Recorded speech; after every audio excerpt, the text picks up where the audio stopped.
ये कांग्रेस पार्टी न्यायवान दिखने का प्रयत्न कर रही थी। कैसे? संविधान की प्रति खरीद के लाकर हाथ में पकड़ रही थी और संविधान बचाओ संविधान।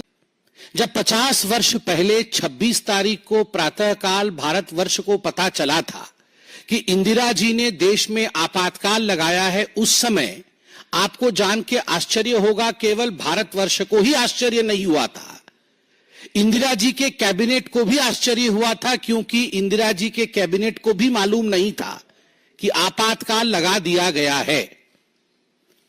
25 और 26 के मध्य रात्रि के आसपास चिट्ठी भेज करके इंदिरा गांधी जी ने बिना अपने कैबिनेट के सहमति के उन्होंने राष्ट्रपति से हस्ताक्षर करवाए थे।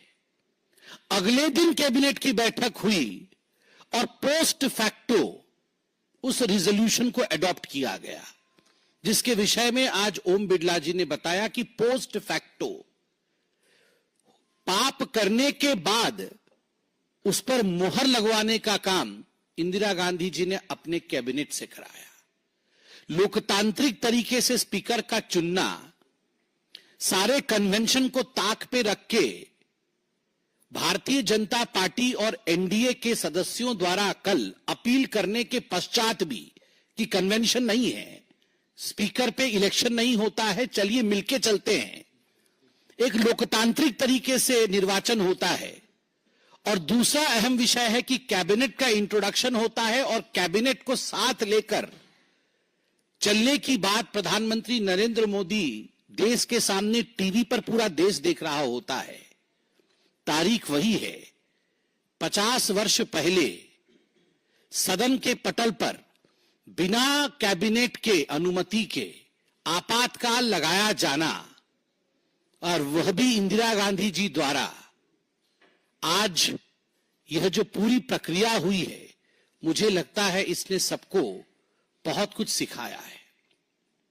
निंदा प्रस्ताव लाया गया, ओम बिड़ला जी ने निंदा प्रस्ताव रखा।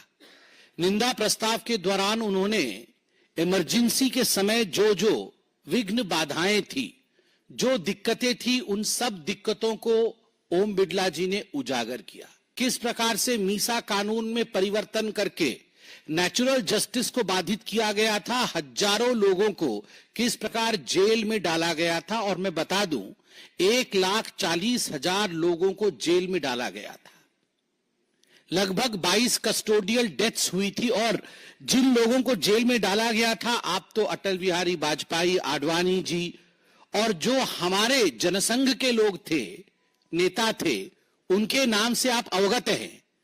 मगर आप कई लोग जानते हैं कि चरण सिंह जी भी जेल में थे, मुलायम सिंह यादव भी जेल में थे, लालू प्रसाद यादव भी जेल गए थे, देवीलाल जी भी जेल गए थे, एम करुणानिधि भी जेल गए थे, एम के स्टालिन भी जेल गए थे, शरद यादव भी जेल गए थे।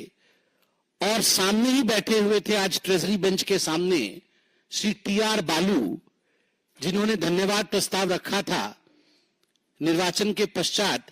टी.आर. बालू साहब भी जेल गए थे इमरजेंसी में। विडंबना देखिए, जैसे ही निंदा प्रस्ताव इमरजेंसी के ऊपर ओम बिड़ला साहब रखते हैं, तुरंत कांग्रेस के जो सदस्य हैं वो सारे खड़े हो जाते हैं, हो अल्लाह शुरू कर देते हैं कि ये अनडेमोक्रेटिक है, ये उचित नहीं है, काहे का इमरजेंसी, कौन सी इमरजेंसी, हाय हाय, तौबा तौबा, सब शुरू हो जाती है। वेल के तरफ कांग्रेस के एमपी भागते हैं। मैं पीछे बैठा हुआ था, मैं भी देख रहा था आश्चर्य से कि कांग्रेस के सारे लोग तो भाग रहे हैं, मगर समाजवादी पार्टी के लोग सब बैठे हुए हैं। राहुल गांधी बगल में बैठे हुए हैं और ठीक उनके बगल में अखिलेश यादव बैठे हुए हैं, बीच में टी.आर. बालू बैठे हुए हैं। राहुल गांधी जी को मैं देख रहा था, राहुल गांधी जी उठे या ना उठे, चिल्लाए या ना चिल्लाए, वो एक बार अखिलेश जी को देखे, एक बार अपने लोगों को देखे। सारे लोग उनके खड़े होकर चिल्ला रहे हैं, वो उनको देखे, फिर अखिलेश जी को देखे, फिर टी.आर. बालू जी उनके बगल में ही है। दादी माँ ने क्या किया था टी.आर. बालू जी का, तब राहुल जी को याद आ जाए। फिर पीछे देखे तो टीएमसी वाले नजर आए, समाजवादी पार्टी वाले नजर आए।